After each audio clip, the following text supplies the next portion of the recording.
Hello everyone.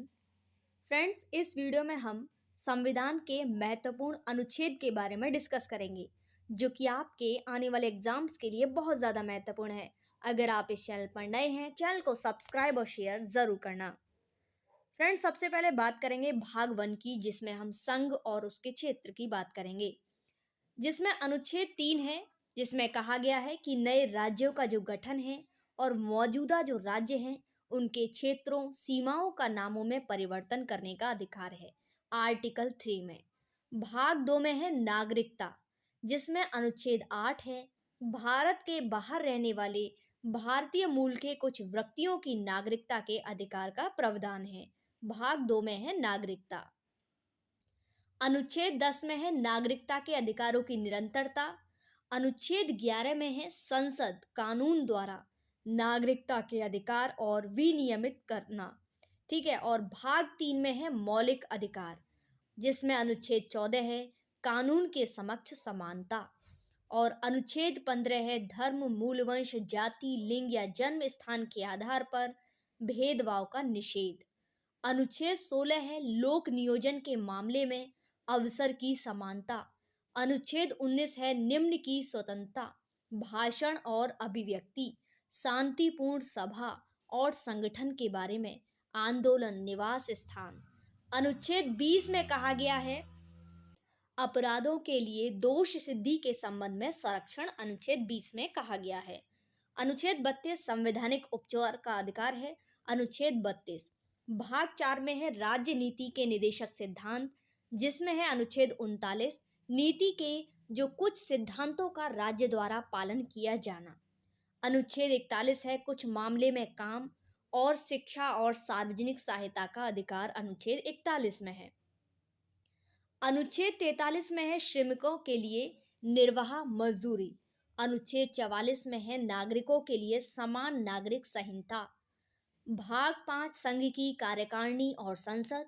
अनुच्छेद 72 में है क्षमादान आदि और कुछ मामलों में सजा को निलंबित करने, हटाने या कम करने की राष्ट्रपति की शक्ति। अनुच्छेद 80 में है राज्यों की परिषद की संरचना। और अनुच्छेद 82 में है प्रत्येक जनगणना के बाद पुनर्समायोजन। अनुच्छेद 102 में है सदस्यता के लिए निरहताएं। और अनुच्छेद 123 में है संसद के अवकाश के दौरान अध्यादेश जारी करने की राष्ट्रपति की शक्ति। अनुच्छेद 124 में है सर्वोच्च न्यायालय की स्थापना। अनुच्छेद 125 में है न्यायाधीशों के वेतन। अनुच्छेद 126 में है कार्यवाहक मुख्य न्यायाधीश की नियुक्ति। अनुच्छेद 127 में है तदर्थ न्यायाधीशों की नियुक्ति। अनुच्छेद 128 में है उच्चतम न्यायालय की बैठक में सेवानिवृत्ति। फ्रेंड्स, अनुच्छेद 129 में है उच्चतम न्यायालय का अभिलेख न्यायालय होना। और अनुच्छेद 136 में है उच्चतम न्यायालय में अपील के लिए विशेष अवकाश। अनुच्छेद 137 में है उच्चतम न्यायालय द्वारा निर्णय या आदेशों की समीक्षा।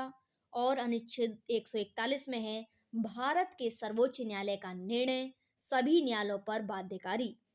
अनुच्छेद 148 में है भारत के नियंत्रक एवं महालेख परीक्षक। और अनुच्छेद 149 में है CAG के जो कर्तव्य और शक्ति। भाग 6 में राज्य के बारे में है। अनुच्छेद 153 में कहा गया है कि राज्य का राज्यपाल होगा। अनुच्छेद 154 में राज्यपाल की कार्यपालिका की शक्तियां हैं। अनुच्छेद 161 में राज्यपाल की क्षमादान की शक्तियां हैं। अनुच्छेद 165 राज्य के महाधिवक्ता। अनुच्छेद 213 जिसमें कहा गया है अध्यादेश प्रख्यापित और करने की जो राज्यपाल की शक्तियां हैं। अनुच्छेद 214 में राज्यों के लिए कुछ उच्च न्यायालय की व्यवस्था।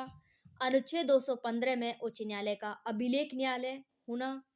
और अनुच्छेद 224 में कुछ रिट जारी करने की उच्च न्यायालयों की शक्तियां के बारे में है। अनुच्छेद 226 में। अनुच्छेद 233 में जिला न्यायाधीशों की नियुक्ति है। अनुच्छेद 235 में अधीनस्थ न्यायालयों पर नियंत्रण। भाग 9 पंचायत से संबंधित है, जिसमें अनुच्छेद 243A जिसमें ग्राम सभा की बात कही गई है। अनुच्छेद 243B पंचायतों का गठन। भाग 12 में वित्त, संपत्ति, अनुबंध और सूट। और इसमें अनुच्छेद 266 में संचित निधि और लोक लेखा निधि के बारे में कहा गया है। अनुच्छेद 267 में भारत की आकस्मिकता निधि के बारे में कहा गया है। अनुच्छेद 280 वित्त आयोग के बारे में, और अनुच्छेद 300 ए जो है वो संपत्ति का अधिकार। भाग 14 राज्य, और इसमें कहा गया है कि जो केंद्र और राज्य हैं उनके तहत जो सेवाएं हैं। तो अनुच्छेद 312 में कहा गया है अखिल भारतीय सेवा। अनुच्छेद 315 में संघ और राज्यों के लिए लोक सेवा आयोग। अनुच्छेद 320 में लोक सेवा आयोग के कार्य, और अनुच्छेद 14 ए में न्यायाधिकरण। अनुच्छेद 323 ए में प्रशासनिक न्यायाधिकरण की बात कही गई है। भाग 15 जिसमें चुनाव, अनुच्छेद 324 निर्वाचनों का अधीक्षण, निर्देशन और नियंत्रण निर्वाचन आयोग में निहित होना। अनुच्छेद 325 में धर्म, मूलवंश, जाति या लिंग के आधार पर किसी भी व्यक्ति को किसी विशेष मतदाता सूची में शामिल होने या शामिल होने का दावा करने के लिए अपात्र नहीं होना। अनुच्छेद 326 में लोगों के सदन और राज्यों की विधानसभाओं के चुनाव वयस्क मताधिकार के आधार पर होंगे। भाग 17 में कहा गया है राजभाषा। अनुच्छेद 343 संघ की राजभाषाएं से संबंधित है। अनुच्छेद 345 जो है वो किसी राज्य की राजभाषा या भाषाएं से संबंधित है। अनुच्छेद 348 उच्चतम न्यायालय और उच्च न्यायालयों के प्रयोग की जाने वाली भाषाएं के बारे में संबंधित है। अनुच्छेद 351 हिंदी भाषाओं के विकास के लिए निर्देश हैं। भाग 18 में कहा गया है आपातकाल स्थिति, यानी कि अनुच्छेद 352 में आपातकाल की उद्घोषणा, राष्ट्रीय आपातकाल। अनुच्छेद 352।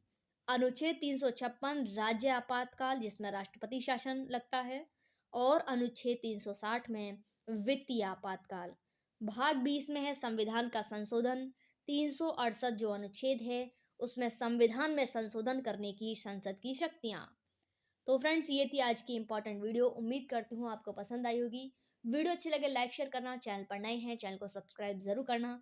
अगर आपको इसकी पीडीएफ चाहिए, टेलीग्राम चैनल का लिंक डिस्क्रिप्शन बॉक्स में दिया गया है, वहां से आप सभी पीडीएफ ले सकते हैं। Thanks for watching.